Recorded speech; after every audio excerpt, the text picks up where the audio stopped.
ไผ่ตายฮะพอบักลานน่ะดิยังแล้วหากตายเนาะหากระโปรงวานชื่นเลยจังว่าจะได้เงินนำตู้อยู่แต่พอได้เสียเงินอันนั้นประกันสังคมเขาเนาะคือกันนั่นแหละ50,000อยู่ใช้ก็50เด้แสนนึงพุ่นได้คอยได้ยังบ่มีเงิน2คนก็แสนยังแสน1เสียแล้วไผน่ะพอลูกพอโตยังบ่ได้เสียได้บ่มีเงินนะแม่รับบ่2บ่อนแสนพุ่นนะก็เป็นความเราอยู่จริงๆไอ้นี่รอได้แพงเลยได้เดี๋ยวนี้ก็คืนนี่กันไผแพงแล้วบัดเฮาตายเฮาก็ได้โอ้จะตายแล้วบ่ขอยขึ้นนะอย่าเว้านี่เนาะ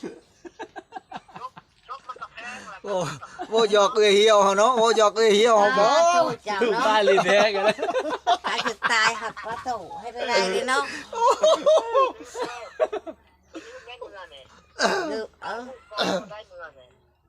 ทายโลดทายสิวเป็นยังดอกยังจักมือยังจักมือยังจักมือยังจักมือจ้ะป่ะยังจักมือแต่สิมาน่ะโอ้โดโอ้พังเว้าในใจฮ้อนในตู้เฮานี่เนาะ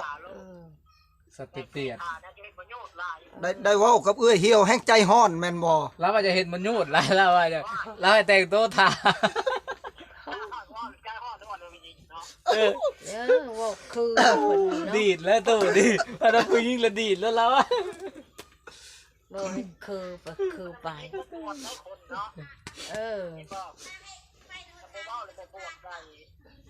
สัมภาษณ์นี่แม่สัมภาษณ์ให้กันเป็นไงเพิ่นเอิ้นใช้ว่าอันบ่สัมภาษณ์บ่ลูกเอ้ยบางอย่างเดี๋ยวเข้มทางก็ได้นั่งอยู่ตามทางกัน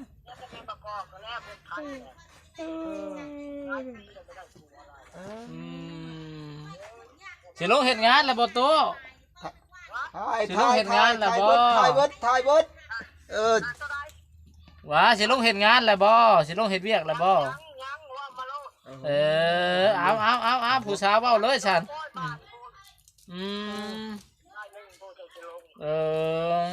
เฮ็ดงานก็เฮ็ดง่ายอยู่ติบ่ได้ยากบ่ได้หนักได้หนาติน่าจะ1:30นพุ่นแม่นแล้วเพราะว่าก็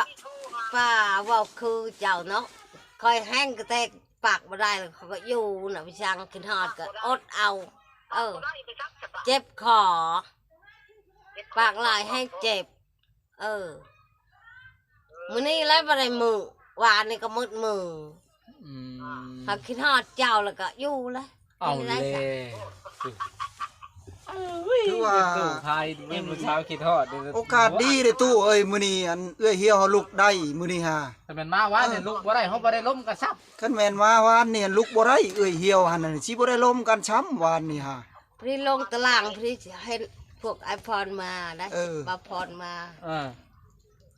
โอ้ยบาพรมาแล้วว่าเขาพงมาว่าซั่นดีใจเราโอ้ยเราคือบ่เห็นบ่เห็นมาหาจักเถื่อลืมกันแล้วบ่เราว่านี่ไหนจมคุมือมื้อนั้นก็จมว่าโอ้ยเจ้าตัวอะไรว่าบ่ได้มานึงว่ะเอื้อยเหี่ยวเฮาว่าตัวอีหลีว่าซั่นน่ะโ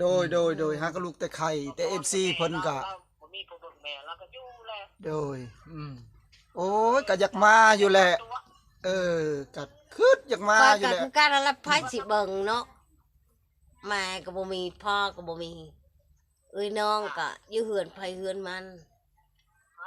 อยู่กันก็เอิ้นได้แล้วก็เป็นนางอยู่ในนี่ก็ตายสิไผสิเบิ่งนังลูกก็ไปกรุงเทพหันบ่ได้มาโทรมาอยู่บ่เอ้ยโทรแต่เฮิงแต่เดือนนั้นเพิ่นโทรแล้วเพิ่นว่าแม่เอ้ยเป็นหยังน่ะ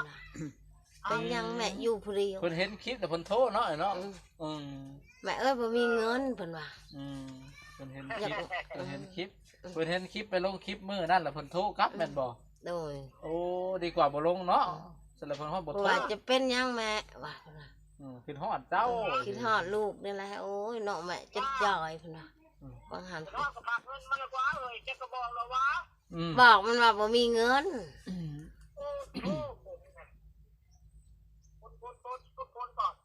พล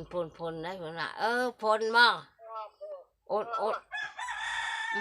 จะได้ผลสิบอกให้มันเอื่นบ่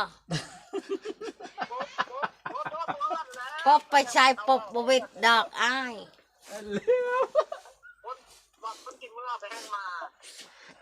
โอ้ยจอนเนาะปบไปใช้ได้ชีวิตผลเนาะ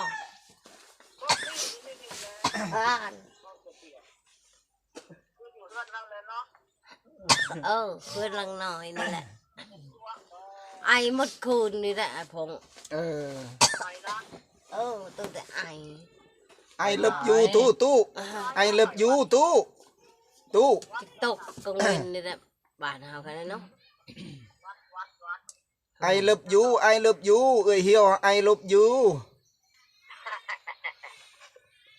ไอลบยูตุ้ยพี่เลยเนาะกินมีแต่อาหารเนาะตุ้ยดีแล้วคอยนี่แล้วสิจอยลงจอยลงได้ทอดจนจอยได้สิจอยยังกินข้าวกราบอยู่หัวนึงเลยกินแต่ของแซ่บบ่กินแต่ของแซ่บคอยยังไม่ได้กินข้าวเผ็ดยังไม่ได้กินข้าวเช้าได้เดี๋ยวนี้เด้อคอยยังไม่ได้กินข้าวเลยนี่มันบ่อยากเลยเอายังกินเนาะน้ำก็บ่อยากได้บ่ขึ้นอยากเนาะบ่เข้าบ่ได้ตายได้นะก็จะว่าจะกินแน่เขาจะบอกก็นะมันบ่อยากวานนี่ก็จะคุมกินได้โดยแม่นแหละซื้อปิ้งไก่มาฝากเอื้อเหี่ยวเฮามื้อนี้ฮะปิ้งขาไก่กับปิ้งปีกไก่นะปิ้งอันนั้นนะพวกปีกไก่หลัก35หลัก35ปิ้งใหม่ๆฮ้อนๆเลยจะน้อยมานี่ค่อยลงจะละตุยอ้วนเนาะแห้งรอเขาเก่ารอเขาเก่าแล้วเพิ่นนะเจ้าเห็นบ่ตู้เห็นบ่ตู้มีกำลังใจแล้วบาดนี้มีกำลังใจแหละคันแบบนี้แหละนอนหลับพันดีเลยนะพันเฮ็ดเจ้าแล้วมาแรงดีให้แม่ประกอบแล้วมาแรงจ้าถูกให้พันเห็นคู่มือเด้อฝนตกได้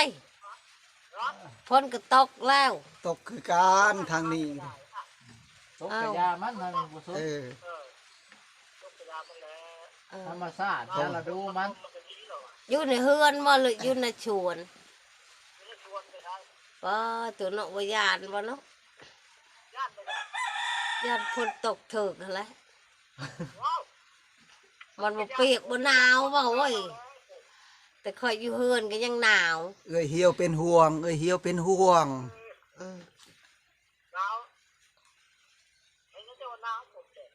ป่าหนาวได้ฝนตกถึกมันบ่แดดได้มื้อเด้ทุ่มมันมื้อเด้บ่มีแสงแดดเลยนะจนงัวกินงาบ่ได้พอจะโมงแล้วบักกระทงจะโมงนะบ่ายโมงปลายนี่ล่ะวะตู่จังหวะเพิ่นอยากมื้อใหม่จะเริ่มบ่ดีจ้ะโดยมีหยังก็มีหยังก็สั่งผู้ชาวเด้อบอกผู้ชาวนี่เด้อสั่งหน้าเด้ออ้าวบอกไหมโดยจะถูกให้เจ้ากินหอดเจ้าเนี่ยกอดกันโลดแม่นบ่เมื่อนี่กอดก็มากคำช่องบาทโลดก็เฮินได้เอาแล้วสิเอาจักบาทเนาะตู้เนาะสิจัดให้เนาะตู้เนาะ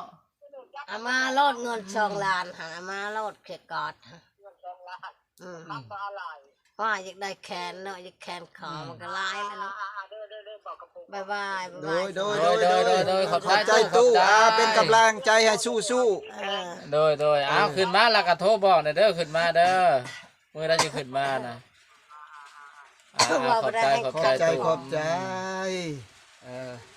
บอกเป็นได้ได